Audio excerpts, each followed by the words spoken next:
xëy na loolu moom di nga am na noo ko gisee muy doomu Sénégal yi nga xam ni tey ñi ngi nekk bitim réew rawatina ñi nga xam dañu nekk fii ci frontière u Maroc bi ak Sénégal ñeneen ñi frontière u Maroc Mauritanie bi ak Sénégal ñi nga xam ni tey ñi ngi nekk France wala ñu nekk États-Unis pour ñëw bii nekk bii yu cher jafe-jafe yi nga xam ni ñu ngi koy jànkonteel loolu te état bi war ci mën a taxaw te ba léegi gisuñu ci seen assistance. si état bañ ci taxaw et c'est important d'ailleurs nga soulever cette question là. ndax am na sénégalais yu nekk comme vous avez dit bitim réew am na vol yu jóge Paris indi na ay sénégalais am yu jóge Dubaï indi na sénégalais am yu jóge Maroc indi na sénégalais tey le 9 ou le 10 am na vol buy déparé New York le 10 pour indi ay sénégalais am na beneen buy dem la semaine prochaine am na sénégalais yu war a jóge tey. mais est-ce que gis nga ñi nekk fii ci frontière u Maroc bi janvier xam naa ko sama doom nga ci donc xam naa ko j'ai mon neveu qui est là-bas. donc xam naa ko donc am na ñoo nga xam ne ñu ngi woon ci réew mi ñu ngi préparé di ñibbi.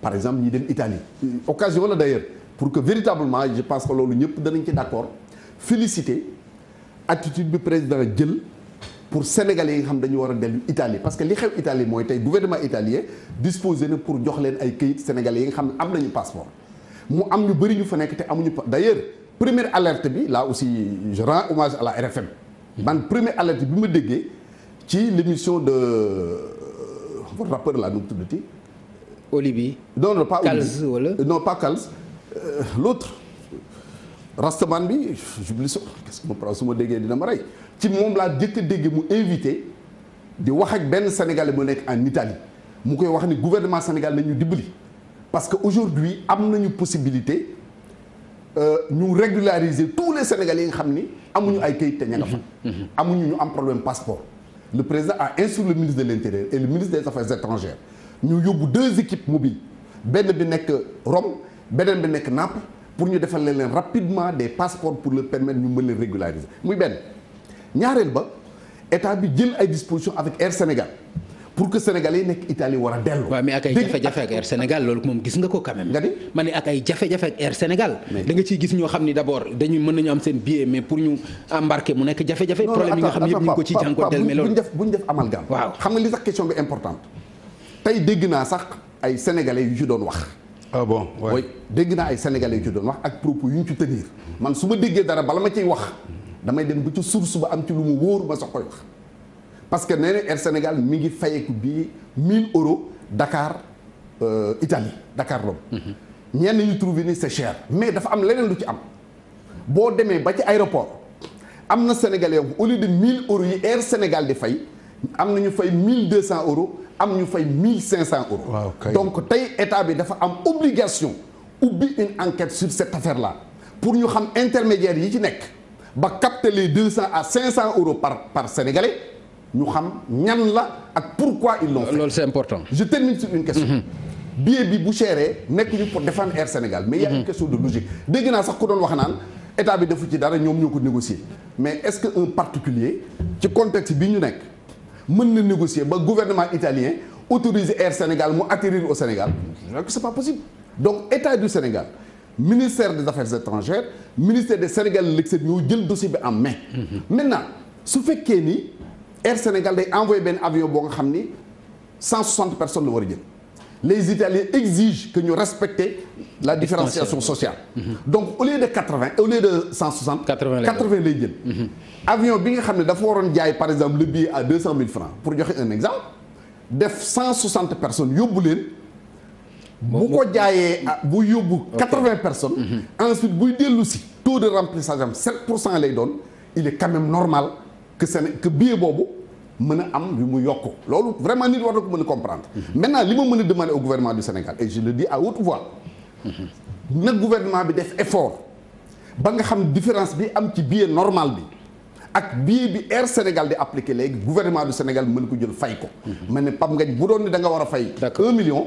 gouvernement bi na la dimbali fayal la 500 000 yow nga fay 500 000 mais intermédiaire yi nekk ci biir di capter xaalis boobu il faudrait que ñu def une enquête pour xam ñam. te loolu warul nekk lu jafe. mais yow gumba la warul mën a nekk lu jafe parce que 12 milliards la ñu wax ni au moins apporté nañ ko ndimbal jëm ci diaspora bi. kon loolu warul woon mën a nekk problème pour yow wala. waaw mais 12 milliards yooyu ñu waxoon diaspora bi xam nga bu ko gars yi calculer lan la. nee nañ ku ne dana am à peu près 86 euros maanaam moins de 50 000 francs CFA. dañ ko calculer.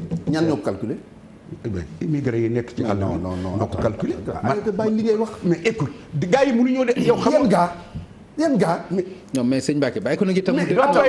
non bàyyi ko gis nga nag bi ngay wax aussi bu la abordé woon. d'accord non ni noonu bu la ko abordé woon du ngeen continuer. non sama grand la mais d'accord non bu la doon jël au mot de Sénégalais à l'extérieur bu la doon jël au mot mën na compliqué. allez-y waaw ok. il y a 3 millions de Sénégalais à l'extérieur dëgg la wala dëgg.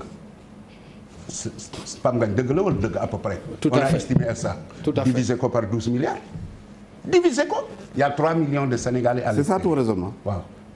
mais eggaleen rek s'il te plaît Goumbala. sëñ Mbacke ñooñu yow est-ce qu'il y a des Sénégalais vrais et des sous-Sénégalais et tous les immigrés qui sont à l'étranger en ont besoin mais li ma la bëgg a wax gars yooyu yëpp démb Rufisque laa demoon benn xew seen problème mooy bu fekkee ñibbisiwuñu à un certain délai mën nañoo am problème ak seen liggéeykat les liggéeykat yi ñuy liggéeyal ça c'est le privé bi gouvernement italien mënu ci dara loolu laa la bëgg a xamal de le privé gouvernement italien mënu ci dara ne la Mamadou da nga koy embaucher wala da nga koy dàq man sama contrat damaa dikkoon waa ji bu ko neexee mu ne virus bi moo taxoon ma toog Sénégal de trop ñu négocier mu baal ma bu ko neexee bu fekkee damaa bëggoon a dàq def réduction de personnel mën na cee profiter gouvernement italien mënu ci dara gouvernement italien nee na léegi day maye ay papier mais mayewut ay papier daar et c'est conditionné la France va donner des papiers l'Angleterre va donner des papiers tous ces pays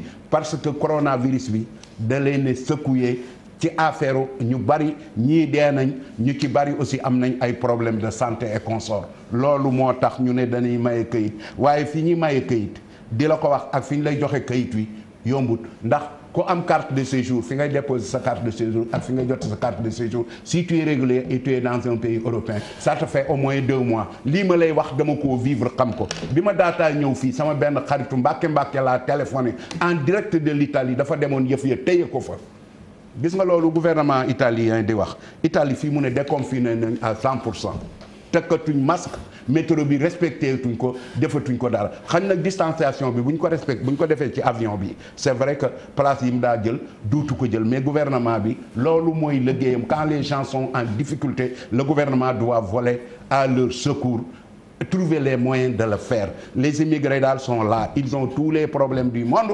Macky Sall mi ngi jël ay nit di nommer ay PCA di nommer à gauche à droite xaalis boobu bu muy yàq na ko dugal ci soxlay Sénégal Macky ne fait que de la politique politicienne looloo tax action bu du àgg action bu xam nga Macky nu muy def tëbum gaynde dalu yoo ndax buy tëb il est animé des meilleures volontés mais buy dalu yoo lay dal ndax politique la ciy dugal lépp loo xam ne politique nga ciy dugal yàlla tabaaraka wa taala du ko nangu looloo tax sëñ Mbacke li mu wax ci ñu jël ko rek ci li mu wax dëgg yàlla parce que bi ñu dégg président de la République muy wax ni nous sommes en guerre loolu la waxoon par rapport ak Covid-19 bi bon ñëpp adhéré ci guerre bi jàpp ni ñëpp ci war a bokk mais bu ñu demaatee ba par exemple discours bu mujj bi sax kenn gisu ko ci ñan lañ ci gis Aly Ngouille Ndiaye nga gis le ministre de la santé gis le ministre de la culture gis le ministre des transports presque Aly Ngouille Ndiaye moo wax sax que état d'urgence bi dañ ko xoolaat ak yooyu mais est-ce que loolu du jox dëgg ci li mu wax ni dafay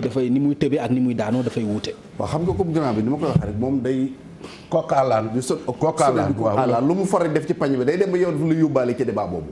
parce que ñun ñi ngi nekkoon ci les Sénégalais yi nekkoon Sénégal di dellu à l'extérieur. mais loolu wax na ci loolu wax nga ci daf ci wax loo xam c'est pas exact daf ci am loo xam demewul noonu. ok parce que su waxee naan xaw ma danañ toog ay 1 mois soog a am ni c'est pas ça. gisoo Sénégalais yi indi seen kii c'est pas la même chose. am na Sénégalais yoo xam ne ay paillasson lañ def ci consulat bi yow nga gis ko di fa tëdd ñu wane ko c'est pas la même chose. non loolu yàgg na fa ci consulat yi ba tey ma nga fa non loolu moom yàgg na ci ba tey ma nga fa la même chose ba tey ma nga fa mais bàyyi ko mu eggale si xam nga nit aussi da ngay nangu loo xamul nga ne xamoo. ok man lii ma lay wax nii su ma ko gëstuwuloon dégg d'abord par la RFM gëstu ko dem jusqu'au ministère wax ak ay Sénégalais yu nekk à l'extérieur du ma ci am renseignement yi ma ci am. cas bi ngay wax nii c'est pas la même chose ak li ñuy wax nii. li ñuy wax nii c'est des mesures exceptionnelles su ma juumul sax vers le 15 juin ou vers la fin juin la loolu du jeex il suffit que nga ñëw présenter sa passeport en cours de validité ñu jox la kayit loolu moo am aujourd'hui en Italie. loolu bokk na ci li tax gouvernement accélérer la procédure yónni ñaari équipe dama ne la benn équipe bi ma nga Naples beneen équipe bi ma nga Rome sénégalais di jóg ñu di leen defaral seen i passeport pour ñu dem mun a am ay kayit. ban xeetu kayit aussi. non régulariser leen ñu am des papiers un papier normal. séjour quelque chose comme ça. normal dem liggéey yi ca fa ñu war a liggéey fu ñu mën a liggéey. loolu mu am aujourd'hui en Italie. ça n'a rien à voir ak procédure bi nga xam ni. xëy na amoon na bu njëkk da nga fa daan yàgg soog a am ay kayit. d'accord mais dafa am lu mu wax nag loolu dama ciy dellu si waat. parce que dama ni la le président de la République. bi muy day tëb tëbu. ouais bi muy engagé combat bi. mais ak bi nga xamee ni presque mi ngi ciy génn bi muy génn sax dafa yónnee. mais encore une fois. Papa arrêtez de dire génn. vous arrêtez de dire génn ci combat. combat bi tey la gën a nekk d'actuel. tey la gën a nekk d'actualité. mais justifiel ma ko wax ma foo ko teg. fi ma ko teg mooy. fi ma ko teg mooy. wax naa la moom léegi nee na ma Tëngéej la jóge xew. moo yaa ko wax léegi noonu. ñu wax ma ko. waaw xew laa la wax xew immigré yi ont des problèmes. ci moment bi mu ne xew. keneen ni xew. waaw mais loolu mooy xeex Covid. mais loolu xam nga lan moo xeex Covid. mentalité. le gouvernement. ok day jël mesures yi mu war a jël. kenn ku nekk rek am ci responsabilité. muy yow muy man muy keneen. léeg-léeg nga dégg kilifa gu wax goo xam da ngay tiit. am na kilifa gu mës a wax seen plateau fii rajo bi ubbee télé bi ni takk masque amul njariñ te kooku pourtant ci corps médical la bokk. le monde entier dañu jommi bu mu waxee lu mel noonu. donc dama ne bu ñu. docteur Thior la.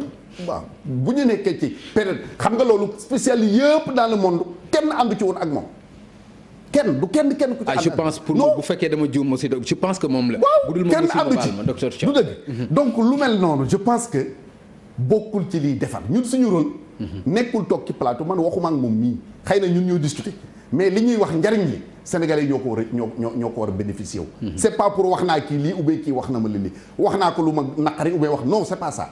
donc bu fekkee ni président jël na ay mesures ñu dem ba jëmmi jamono effectivement moom mii d'accord na ci li mu wax léegi que am na mesure de façon moo nga xam ne boo ko continuer woon explosion lay indi dans le pays c'est une réalité loolu il faut nga jël ko en compte jël en compte également l'intelligence des